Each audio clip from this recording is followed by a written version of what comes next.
I'm Tatiana Massa, and to my left, Matt Surreal. And to my right, I have the Reverend Ron Martin. So Okay. we're gonna elaborate on what the power of three means to us and each other, right? Yeah.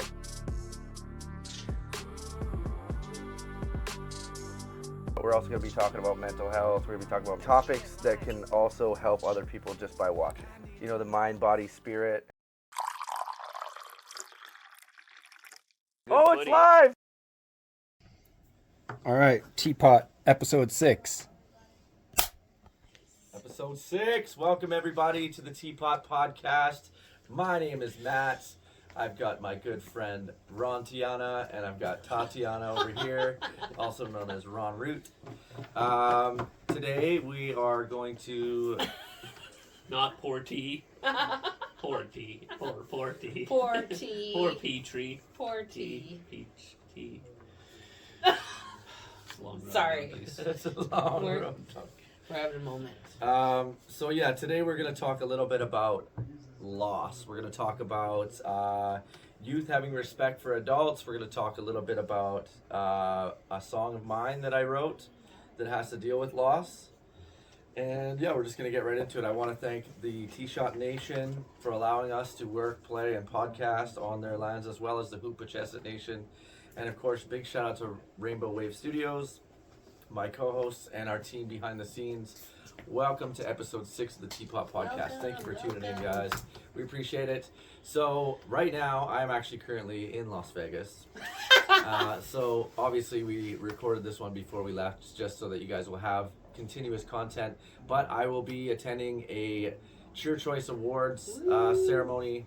Hopefully win an award while I'm there, but I'm nominated. Yeah, I'm nominated for a Cheer Choice Award. For positivity on social media. So shout out to everybody that voted for me, everyone that nominated me, and just, it's an honor to be nominated. The people I'm going against are absolutely famous and incredible people.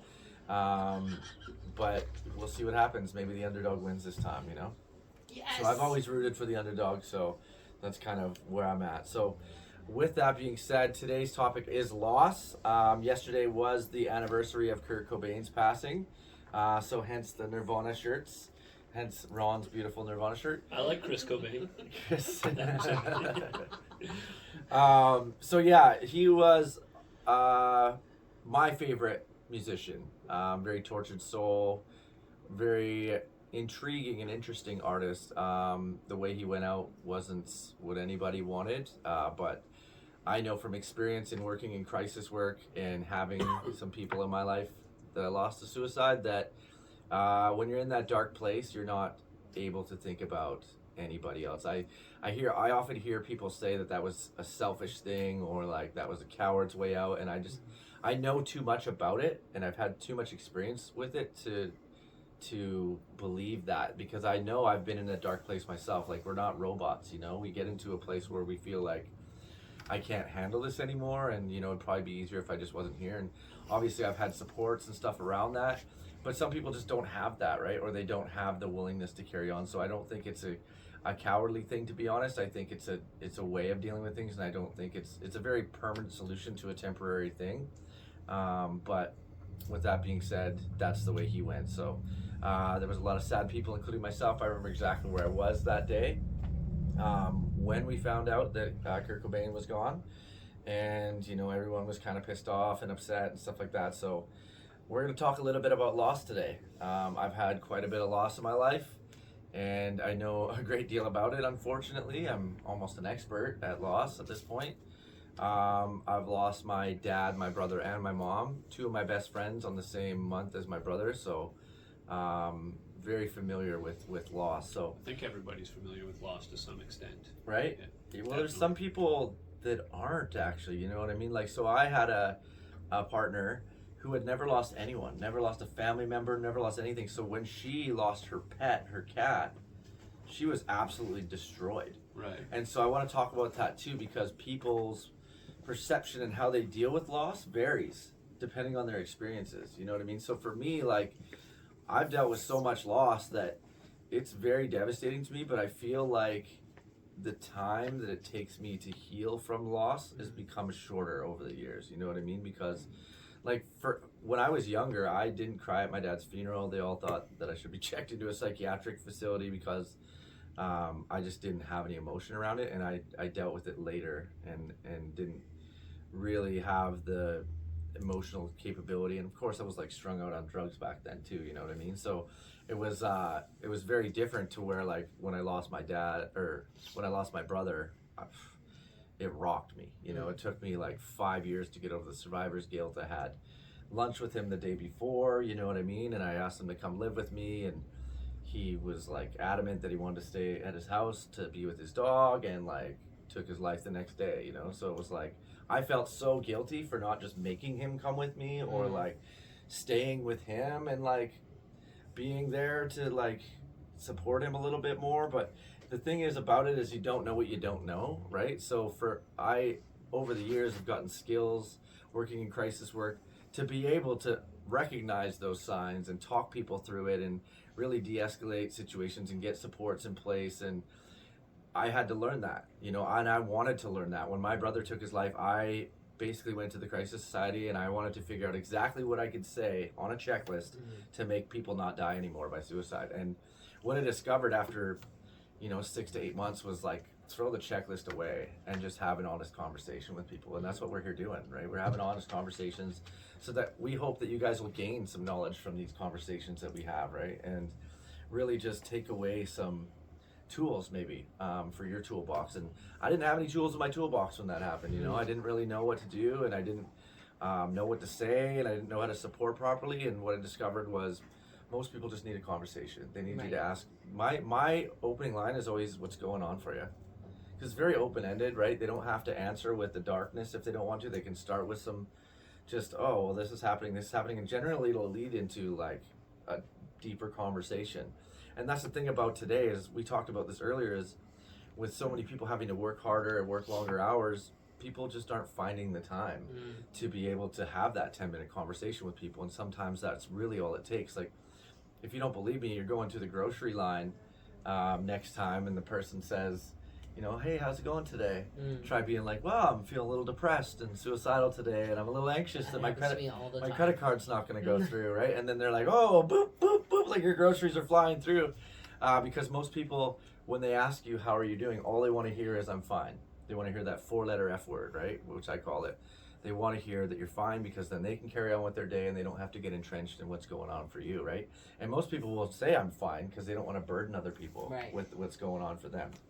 So loss isn't just losing people, though. You know what I mean? It's not just losing a person in your life. It could be like when your kid goes from, crawling around, making noises, to like walking, to like toddler, to like a teenager. Those are all different stages of loss, and we don't realize that. We don't really talk about it.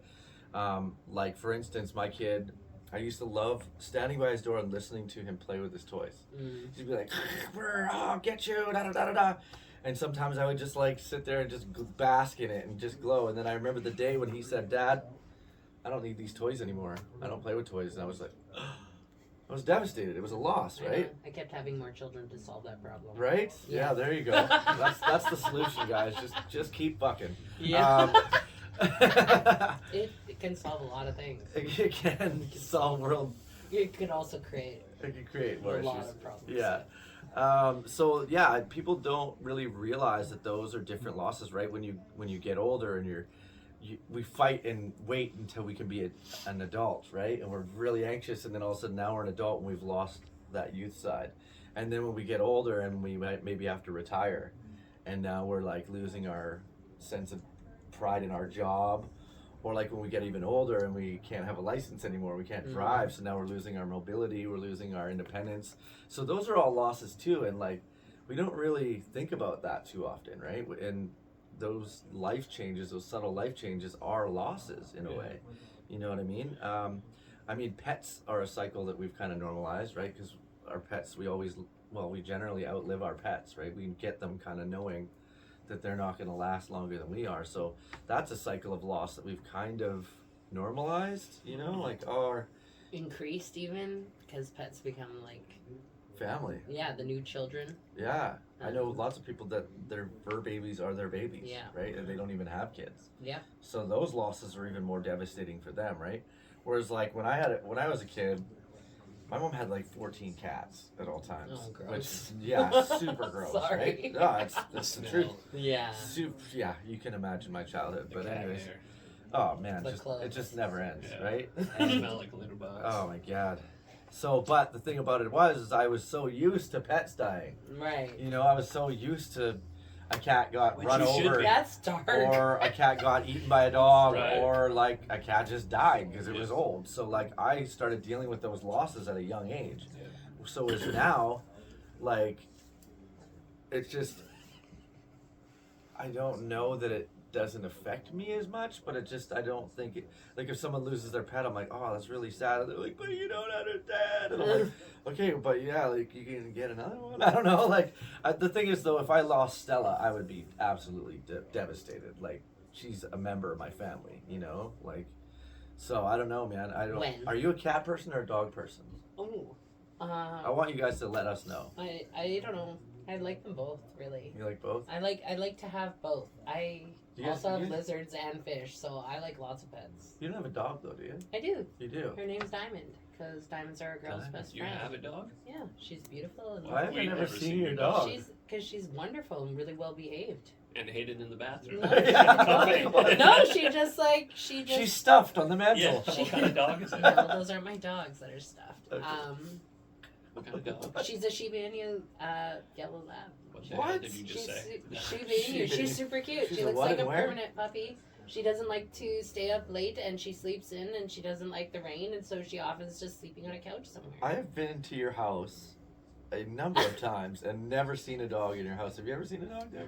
No, Yeah. I haven't even seen dog poo in your yard. Yeah, because we don't have a fence. I and think she this just dog goes is up made and up. walks This up is a and made down up the- dog. Can we show them a picture of Diamond? Yeah, we need Can a we picture. get a picture? Yeah. So- I think loss is necessary. I Ron- think loss is necessary. Yeah. And I think we need to get used to loss. I'm just playing, not devil's advocate, but I'm taking a different perspective here, like a neutral perspective. I think we're entitled to expect that we should have things for a period of time, and they don't belong to us. People, animals, things, and they could go at any time, and it's Yeah. not for us to decide. And I think we need to be used to loss. That doesn't mean you don't mourn. Let me see. It's cute. Oh yeah, never seen You, that you dog. show them the She just picture of Googled a Diamond dog. on there. Yeah, You gotta random. take it up to the screen. No, that's Diamond. I know, I believe it. But you gotta remember, my house is giant, Yeah. and it it is. has a bunch of different It suites. is So rude. like, she sleeps sometimes with my mom or with my dad, and okay. she'll just Is she old? wander. She's 12. I got her when I got Austin. Oh yeah, okay. she's. She's super cute She's experienced. and she's- very oh, well yeah. behaved. Wow. I'd like to meet her. What's her name again? Diamond. Yeah. How did you forget that? I one? also have a Yeah. tattoo on my Don't you leg judge me. And your of finger. Fancy, of a giant dog too. My last dog. She was the best. Nice. I like that. Yeah. So. Yeah, I think loss is necessary. We should get used to it. No, but Jesus, that's very dark. reality, like things come and go, and just like goes hand in hand with attachment, like we were talking about. Yeah. I think it's important to obviously recognize the value of people and animals and things while they're here and treat them with the value they deserve, obviously, but also to be able to relinquish them when the time comes, you know what I mean, with people we love, lovers, people in our family, animals. Animals. Well, I think it's about So, are you a dog or a resiliency. cat person? I like both. Okay. I like both. Are you a dog or a cat person? I'm a dog person because of my cat trauma. Oh, Yeah, I had trauma. enough cats by the time I was 8 to last me a A lifetime. tried cat turd in your wool sweater. Oh, It's just Aw. like, Please don't three- re-traumatize me. Do not do that to me. Fair. You were saying about I was gonna resilience. say I think it's about resiliency. So like, you know, how you handle grief and how you handle grief and how I handle grief is all different. Yeah. And it's everybody is born with a different level of resiliency, how much bullshit they can take. Yeah. You know, it's just like some people are allergic to bees and some people are Yeah, not. totally. Right? So Some people it's have the same anxiety, thing. Some don't. Yeah, it's the same thing with grief and with loss. Some people can handle it better than others, and if you have a big threshold of A high loss resiliency, tolerance. yeah, then it's absolutely amazing HLT. that you did the crisis response work and Yeah. did the workshops in all the schools and advocated to youth and used that story as fuel and as inspiration to help others on their journey, because grief can be so lonely and so heavy and dark that then you feel isolated. And if you don't have advocates and people like you and myself as well talking about that, Not wrong, because he thinks everyone should lose. Yeah. Good No, but- grief. That expression, good grief. yeah. Well, I think that talking to youth for so long actually helped me deal with it, because when I first started telling those stories, it was really hard for me. And I was constantly unpacking rocks in every school. Like, literally, I had a bag full of rocks, and I would talk about how this is this rock in We're my life. unpacking And them on this episode right now. yeah, right? It's So like, there's going to be some rocks unpacked on this episode. But the thing about talking about it, like, it sounds corny, but the more you talk about it and process it, the easier it can become, you know? Like I said, it took me 5 years to deal with my brother's death because I feel like I could have done more. Like, especially with something like suicide, Unresolved stuff. there's so many... there's more questions than answers. If somebody dies of cancer or old age, you know how they died, why they died. Someone dies of suicide, there's always like, you know, what could I have done? You know, they went out on their terms, not our terms. You know what I mean? So it's always like more difficult, I find, to deal with that type of loss. Some people will just be like, well, that person was selfish, blah blah, I hate them now, and they can brush it off and deal with it in their own way. But for me, like, I've already had that in my life before, so it was really difficult for me to like process it. Like, how could I have done something better, you know? Right. And so the crisis work to me was like a no-brainer. I had to take that on and try and figure out how I could help people. And like, I quit that job after 6 years simply because like I feel like I had done Burnout.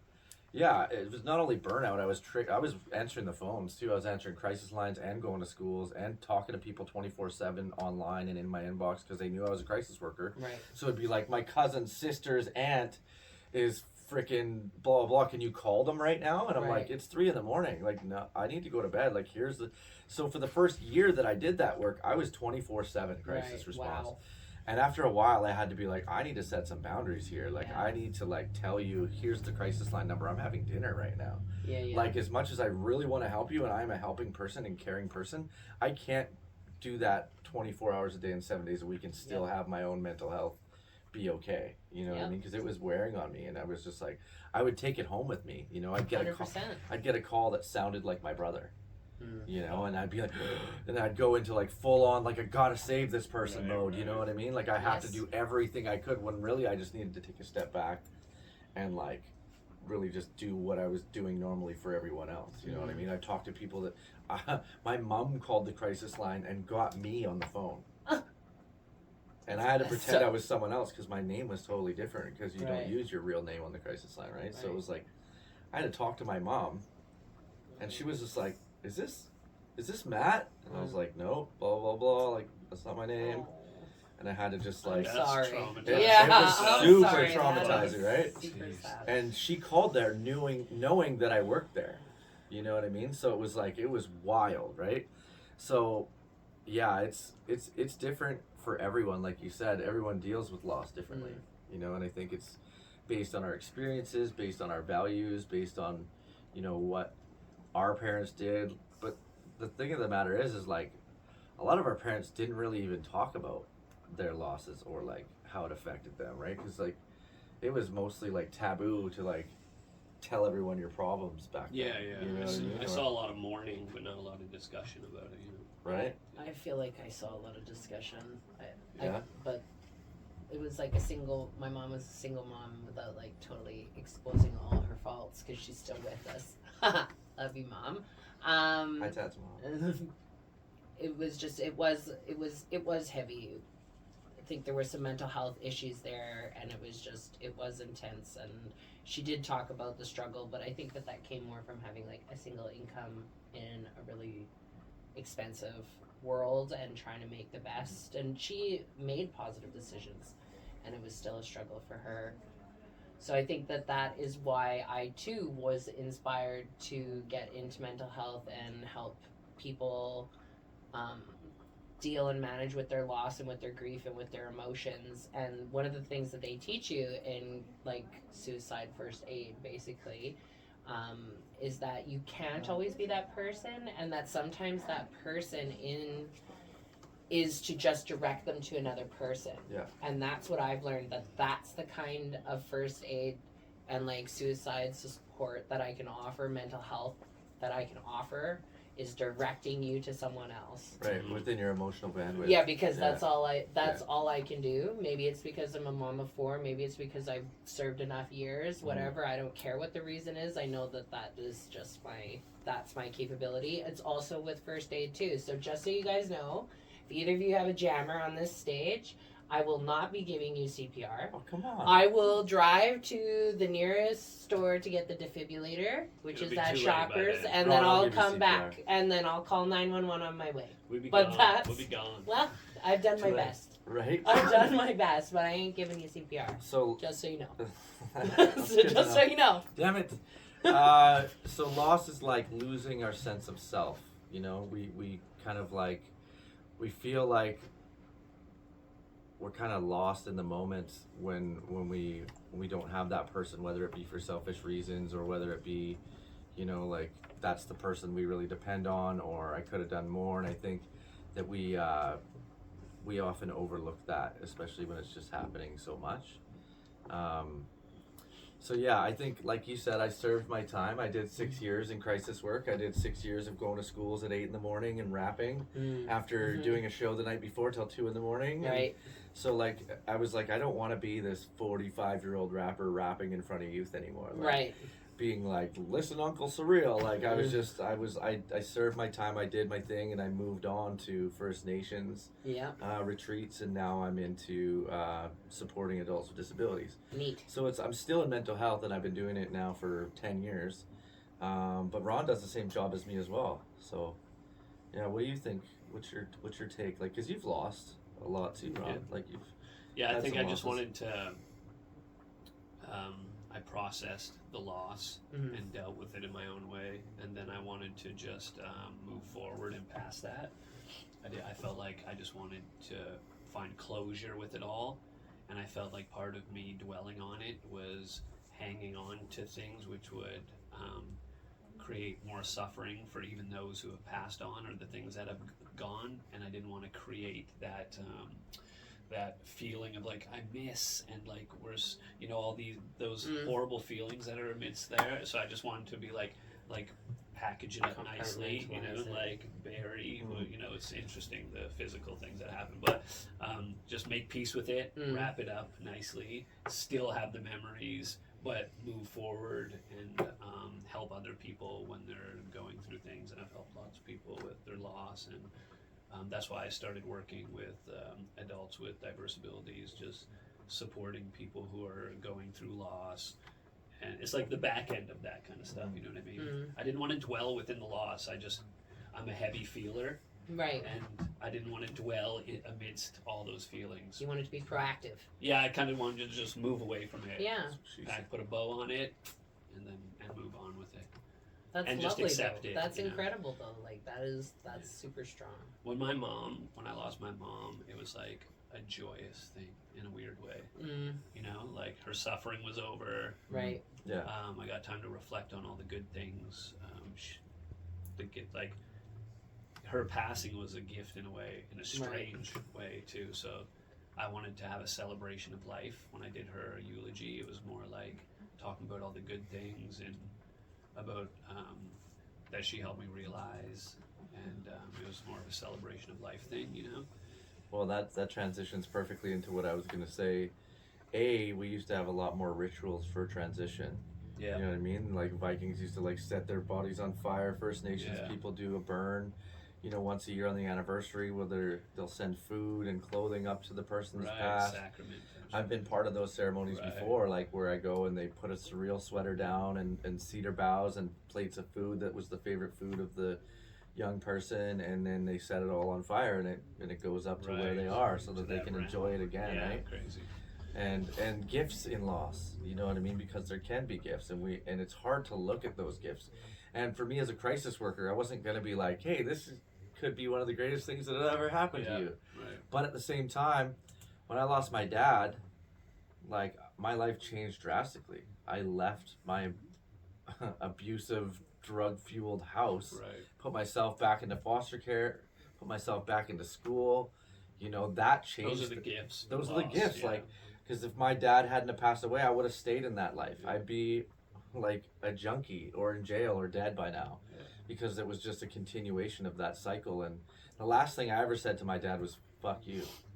So now it's weird to say that I got a gift out of that, because now me and my son, we say "I love you." And we say that because you never know when you're going to go. That's you right. never know when you could take your last breath. So I don't ever want to leave a room angry, or leave those words unspoken, or leave a conversation or a situation with angry words being the last words that we spoke to each other because of that, right? So I think that that's given me and him a gift. Like my son will even like go to the bathroom and be like, "Love you, Dad." And I'm like, "Love you too, bud." Like, you know, he'll go into his have a good push. No, but like even when I'll just go outside and he'll be like, "Love you, Dad," just to make sure, you know, because I can trip down the stairs and crack my skull open, but as long as I knew that he loved me before I passed, you know. And then another thing is when my brother took his life, I completely changed my trajectory, because after I'd gotten out of foster care, my foster parents loved them to death, but they kind of were just like, "See ya, like good luck out there." Like they weren't like checking in on me or coming by to visit. So that support system that I'd had for 3 years after not having any support was completely gone. So I was just like, I'm wilding out. I was taking chef training. I was working a job, so I had money from the government coming in because I was a permanent ward of the court. My mom signed me over. So I was making, by my standards at that time, coming from being a poor kid, lots of money. So I was starting to get back into drugs and starting to get back into like hanging with the wrong crowd. And then when my brother passed, I just was like, fuck this. Like, I'm not doing this anymore because I know where this goes. So I'm going to go this way. And I had Benny, got married, you know, changed my entire trajectory, and, you know, still had fun with my friends, but totally got away from that group of people and went down this fork of the road instead of this one. So those are like some of the gifts that I've received from loss. And I feel like, I don't know what anybody else's beliefs, but I know that there's some sort of afterlife, you know, where angels watch over us, because I've had certain situations where I could have died, like almost in motor vehicle accidents, or almost like drove off a cliff with my car, and like I've been protected and I've been taken care of because my mom, my dad, my brother are all like, "Not your time, bud. Like we got to make sure that you're okay." And I think that they stick around to make sure that you're okay. Yeah. And at times I felt guilty, like, go on and do your thing. But they're like, "Well, maybe when you stop fucking around, like, then we can move on and do our thing," you know? So, like, once you settle down. That's what I was saying. Like, I know a woman who lost her child at a, like, young adult, 22 or something, of cancer. And this woman, it's been 20 years, and the woman still has not let it go. She weeps about it. And that's what I mean. It's like you're holding on to him too. Now he has to watch over you to make sure you're okay. Right. You know, and if he cares enough, but then he has to come to that decision wherever he is to leave, knowing you're sad and hung up on it. That's not a good way to go. No. So like help them part ways as well by making peace with it in a sense. Yeah, processing it in a healthy way is the only way to do that. Because a lot of people process it with drugs, alcohol, you know, they just numb themselves up. Or I know another young woman, well, she's not young anymore, but she lost her father when she was a teenager, and it rocked her fucking world, you know, and devastated their family, and she couldn't let it go because it was her dad, you know what I mean? Right. And it changed her whole, warped her personality in a way, and it changed her demeanor. She was angry and hurt and scorned, and like, where's God? Like why? Who does this? You know what I mean? And I identify with that. You know, and it's only recently she's been able to turn the corner, like 30 years later, 35 years later, you know, only recently been able to make peace with it. And it just hurts me to know, like, if I was a dad and my son was hurting so much that I was gone, I wouldn't be able to part and go towards the light, because I'd be like, oh my, like, I'm not leaving you. You know, I know you're hurt, and I want to show you my presence at every turn, but to the point maybe he wouldn't even recognize it because he was so hurt and upset about it. So I'd only hope to teach my children or other people to make peace with it, you know what I mean, so that the other person can make peace with it and separate in a happy, wholesome way. It makes me emotional thinking about it, to be honest, because it's such a separation with love. You know, like, go in peace and love, and it's just not worth the energy. I find, like, to mourn that long. I mean, that's the thing is Straining. everyone's It grief, is draining. everyone's grief process is completely different, right? So Yeah. it's like some people can grieve for a month, some people can grieve for 5 days, some people grieve for Decades. years and years. Yeah. Like, Well, at least for a instance, couple my years. brother, I grieved for 5 years. My mom, who passed away 2 years ago, on May 10th of 2022. You have a Um, show that day. I do have a show that day, yeah. And I'll honor my mom at that show. But, you know, it took me significantly less time to deal Right. with that and process it because, like you said, she's no longer in pain. Right. Right? She doesn't have to Struggle. and run out of strain breath and- when yeah. she walks down the Yeah. road. She can dance again. She can be Ride young horses. and free, ride Yeah. horses, and not have to worry about her COPD. She doesn't have to worry about people trying to get her. She doesn't have to worry about her addictions Pay or bills, any of her that ailments, mundane shit. bills, none of that. Yeah. Like, Liberated. yeah, liberated. And it sounds strange to say that, and it took somebody passing, but like, Yeah. that's how Yeah. it was with my mom at a young age too. I was like, Does your mom visit you in your dreams? no, maybe once in the last like. Really? Yeah, a funny I story. see my mom a lot. Do you? Yeah. I saw. Maybe that means I'm still She's fucking Or up. maybe she. She's not gone Yeah, yet. maybe she's not gone yet. Maybe she Yeah. wants to see some things and watch Yeah, some maybe. things happen and unfold. Yeah. You know what I mean? We don't. But I remember, I met my dad because Well, Mom, my mom's we passing. listen and we don't judge, okay? Yeah, exactly.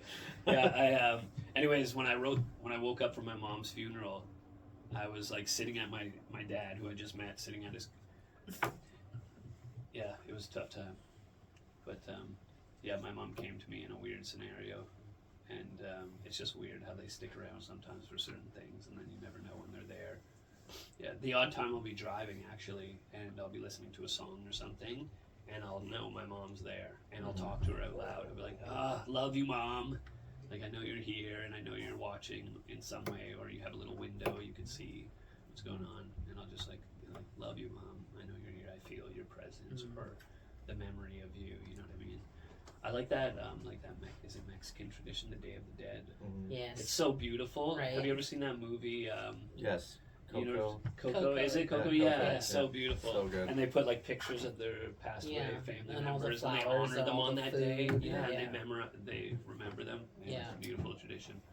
Yeah, it is, and I think we used to have a lot more of those Yeah, traditions, why don't right? we have those Like, traditions? for instance, like First Nations, when they have someone pass away, they bring the body and the casket, a lot of them, into their home, and they Right. chill there for like a week, so everyone can come and visit them, and like they're not completely just gone, Oh, right? right. They Yeah. actually get to I think send a them lot Imagine of they off. put cultures that- actually do that. Yeah. Yeah, they send them off in a good way.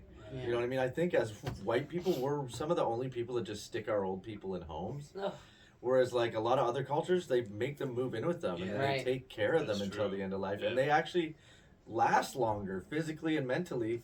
People last longer when they have connection totally. because you see, I know lots of people that work in those, care facilities, end of life care facilities, and when their family members don't visit them, their mental health and physical health declines so quickly Yeah. compared to people that have family members that visit them all the time. And I remember visiting who I called my grandpa. He was my dad's best friend, but quite a bit older. And he took care of me a lot once my dad passed away. And so I would visit him regularly, but he had Alzheimer's.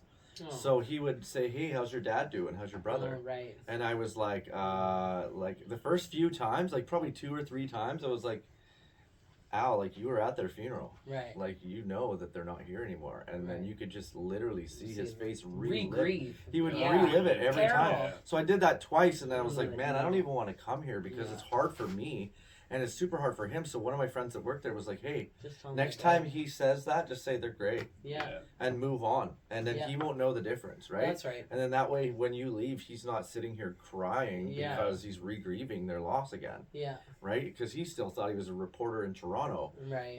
working for the newspaper at this point, and I was just like, just go there and play crib with him and stuff, and That's a scary one. Yeah, and Alzheimer's I just- is brutal. well, and I watched like his health, mental and physical, go down so quickly once he was in there. Like Brutal. we went from having a beer one day together at his house to the very next week they found him in the middle of the road, like not knowing where he was, and then put him in this permanent like lockdown facility, and it just changed so quickly, right? And I think with our society, we need to be willing to have our family members come and live with us a little bit more. Like you have your mom and your dad living Yeah. with you because, and they love it. You can tell they love it. They're around their grandchildren.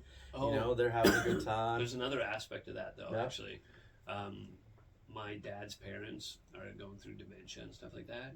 And That's it's- tough. Yeah, That's a so tougher it's like one because having they can your attack it. yeah, Yeah. and having your Be violent stuff. having your children have to endure like this weird trauma in your demented mind state is not healthy. No, So like watching no. my dad have to listen to his dad say some horrible things, and because of his mindset, you know, and Yeah. staying where he is and reliving certain things, it's not healthy. No, for- that wouldn't be healthy. But that Yeah. might not. You could also consider though that that's like no longer your dad, and like Exactly that's that. when you could put. I think Put them in that's a when it's place where- time to yeah, put them in a that's place. totally right, And, like, yeah. I feel like if they There's didn't just cause health. you endless amounts of trauma and Yeah. they're still functioning, that you should definitely I be agree. able to take care of Yeah, them. like Mo Mashiri, like they were gonna put his. I think I'm not sure if this is the exact scenario, but you know, his dad's older now, and he was like, "No, Dad's moving in with me." Right you on. know, and he lives downstairs at Mo Mashiri's house, and he loves it. Like, Yeah. he's just like always got a smile on his face when I come there, and he gets to, you know, teach his son, you know, some of the traditions and knowledge and pass that down. Like, that's the thing about losing our parents so young, is like there's so many questions we have.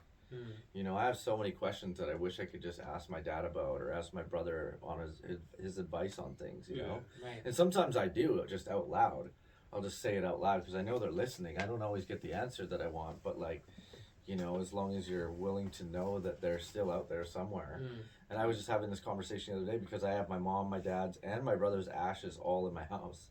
And it's like, Oh, that's right. probably one of the reasons why I keep dreaming about them so much. Right. Is because they feel like maybe trapped there. Right. So I've been thinking about You like should. where to spread We their talked about ashes that, and yeah. What about and- making some amulets? Well, that I But too, they're I was still thinking trapped, about- but still. but like Just yeah, a and a portion. necklace, like a little bit Yeah, of I in know. a necklace, But but you like could blend them all together. That might be kind of fun. well, I was too. thinking that they're together again, right? Like they're Yeah. together. So now I want to like figure out where to Where go to to put spread them, their yeah. ashes that So the they'll be earth happy. can take the Yeah, body so they can pieces return to and- the earth, yeah, and yeah. then maybe Ash I'll to ashes, still dream dust to about them, but dust. it won't be so detrimental because, Right. like, when I stopped blazing, I had vivid, lucid dreams about being in the hospital with my mom, my brother, like all over again. The sights, the smells, everything. So I was like, damn, like I didn't want all this. Like, Right.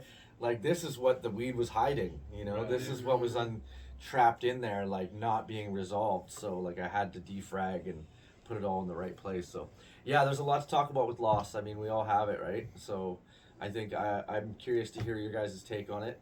And yeah, I just want to touch quickly on a couple of other things before we go, because I could talk about loss for days.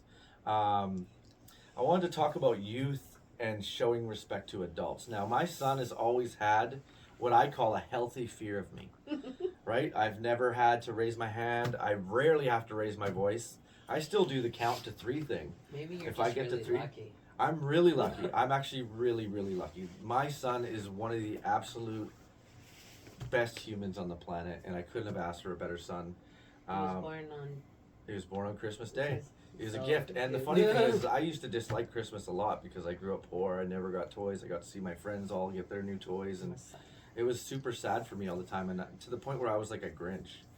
And then he was born on Christmas, and now it's like, now I gotta love Christmas, right? Like I was feeding his mom Christmas dinner in the hospital. But I lucked out with him for sure. But he also has his healthy fear of me, you know what I mean? Which I think the kids need. Yeah. They need to know that, like, yeah, I'm your friend, but I will whoop that ass. Yeah. Like, if you fuck around too much, you know what I mean? And I won't physically whoop his ass, but, like, I have no problem taking your phone or taking your computer out of your room or taking all your privileges away. Like, Right. and Turn I'm not the off parent. internet. I'm not the parent that's gonna be like, okay, you're bugging me. Here, take your tablet back. Right. I will never do that. I'll be like, nope. I said 10 days. That's 10 days. Like, I've always been very firm with that. And parenting styles are different. I don't judge anybody for how they parent their kids. Like, you could never tell. I would never want anyone to tell me how to parent my kids, so I would never like tell anyone how to parent their kids. However, I think that kids have a greater lack of respect now than they ever had, because when I was young, if I ever talked back to my mom, I would get a backhand, and whatever was near her, I would be beat with, which wasn't healthy at all. But I also had a very healthy respect for that, you know what I mean? And like my friend, he knew if his dad pulled up to school, he has to go get in the truck because it's time to go home. And if not, dad's whooping that ass. Right, Whereas right. now kids will be like, no, I'm staying out. And I think another thing that goes along with it is because everyone has a smartphone now. Kids feel so entitled to just say whatever they want, and now they're filming your reaction, Yeah. right? Because if you start Yeah, spazzing yeah, out, yeah. oh, I knew I could make you mad, like, Yeah. right? But it's like, no, put your phone down and like just show respect to someone that's older than you and potentially has more knowledge than you. Yeah, there's adults out there that are fucking idiots, but Get carried there's away. yeah, they get carried away, and I think we as adults need to understand that kids are just being kids sometimes, right? And take ourselves out of that scenario. Yeah. But again, I'm seeing a greater level of disrespect from youth now than ever before. Not on an entire scale, but from some. You know, what do you think? I think that the responsibility we have is to not get carried away, Yeah. not to not interject. Right. I think interjection is necessary, just like in nature. And I think nature in the wild teaches us so much about Yeah. manners and respect and boundaries and parameters that if you go up to a fucking mature animal, you know, who's composed and not wild and fucking savage, and you go up to an animal who's in the wild naturally, and you're a young animal, and you start fucking getting in its face and It'll barking nip at and it. nipping at the face, then you should know you're gonna get fucking possibly headbutted or swatted or bit. You know what I mean? And if you don't know that, you need to learn that, because you can't just go around doing that. And I think it's enabling, and it creates it breeds new behaviors and weird fucking dynamics where children are temper tantruming. It's like watching a kid temper tantrum because they're not getting what they want, and then you cater to them. Or you're like, oh no, like you're temper tantruming, we better adjust and accommodate, or you're disrupting shit. It's like, no, do your thing, you know what I mean? But if you're going to impose, actually, you could just like go somewhere else as well. Or Right. we'll leave, in a way, segregate. Like when my kids would have a temper tantrum, which it was rare, I just be like, okay, go in your room. You know, if you don't want to talk, you don't want to be rational, Yeah. you want to like just drop to the floor and Right. fucking scream your lungs out, then go do that in your room. You have your own space for that. Don't disrupt the whole environment, and we're not going to tolerate that kind of thing, you know. But I think it's up to us as adults to be the rational one too, right? Yeah, Like, totally. you know what I Not mean? to get carried away. Yeah, and stuff. if we see a kid spazzing out, it's up to us to remove ourselves from that situation to the point of being like, okay, you want to do that, you go do that, Yeah. but I'm not going to take part in it. Right. I'm right. not going to come in Yeah, like that's what I mean. I'm not going to come and Separate. beat you up Yeah. because you're spazzing out, right? But if that kid is pursuing you or Yeah. still getting in your face, yeah. it's like they. Well, yeah, like I give myself timeout, so I'm like, yeah. Yeah. Well, I'm leaving. Yeah, I'm yeah. going into my room and I'm locking Yeah, the totally. door. Yeah, fine. I'm done with you. Yeah. yeah, exactly. Self talk, self care, even. But yeah, like in the wild, like you'll see, like even a puppy whose mom, they're nipping at mom their will do it. nipples. The mom's Yeah. like, "Arr!" Yeah, totally. And then the puppy doesn't do it ever again, right? So Yeah. that's where the healthy respect thing I was talking about comes from. You don't have to beat your kids, Right. but you have to Check let them them. know. Well, you can That's if why you they call want them to just touch them. switch You have back in enough the of them day. where you I can don't beat them. I think I the don't responsibility we have to take is not getting carried away. Like Yeah. they had switches in the old days. It was Right. like Yeah. a switch. You know I what used to have to pick the stick I got hit I with. do. Like Right, that's I not do uncommon. yell. Yeah. I do yell. A Yeah, bit, but it's a big house and they don't listen. I do ask nicely. I eventually yell. Right. It is Yeah. 9 times. Yeah. Yeah, But it's only when I'm screaming like a psycho do they listen. yeah. It's That true. was my mom's thing Right? too. Like, But if I ever got in my mom's face or like pushed her, I would never push her. But Right. like there was one time where she was like barking at me for some irrational shit. My brother was playing with You my think it's puppy. irrational. Yeah, my brother was playing with my puppy, and my puppy jumped up and bit his fat on the side. And my brother's like, he lockjawed on me. It was like a little pit bull puppy. I was like, he pinched your fucking love handles. You know what I mean? And then my mom was like, I don't fucking care. Like she started losing it on me, and I was Yeah. like 17. And she's following me, just chirping at me, and she had a smoke hanging out of her mouth. And I turned around as ballsy as fuck, and I went, damn, and slapped just the cigarette. Like it didn't touch her. Okay. But I was just like, damn, slapped the cigarette right out of her mouth, and then went to walk away, and I was like, yeet. She just grabbed Oh, the that's back of where my you're head. Like Yeah, you man. had her. Just clean scalped me right there. And ever since he's Since been that bold. day, Yeah, yeah. so don't mess with a woman's cigarette. Yeah, my mom punched me in the face once. Whoa. Like square in the face, and that's the only time I ever Did you deserve it? I pushed her. No, I didn't deserve it. She was in Oh. like a drug fueled rage. And I pushed Trigger her, warning. We need to have a but she trigger was warning. like on this episode. so small that she like flew into my bed and was like, but after that she never hit me again. And like, yeah, abuse trigger warning. Yeah. Yeah, my mom was I love you, mom. Love you, mom. Yeah. So with that being said, healthy respect. Teach your kids to have respect, or don't. But in the end, it's going to come back to bite you, or you're going to be visiting your kid in jail or something like that. Like, I feel like if we teach our kids to have a healthy level of respect in the home and have respect for other people, like me, I'm big on respect to women. I was raised by my mom, so my son has to show absolute respect to everyone, really, but to women especially. And I taught him at a very early age about consent. We're at a park, right? I'm huge on consent, right? I don't, even if you like choke me out, like, I'm like, are you sure? Like, I want to, you know what I mean? Like, so you sign here. we're at a like a barbecue, and everyone squirt each other with squirt guns, and he squirts this girl who's just sitting on a chair, and she's like, no. And he squirted her again, and I grabbed him, and I sat him down, and I said, hey. He said, what? I said, did you see how that girl just said no to you? And he said, yeah. And I said, did you see how you did it anyway?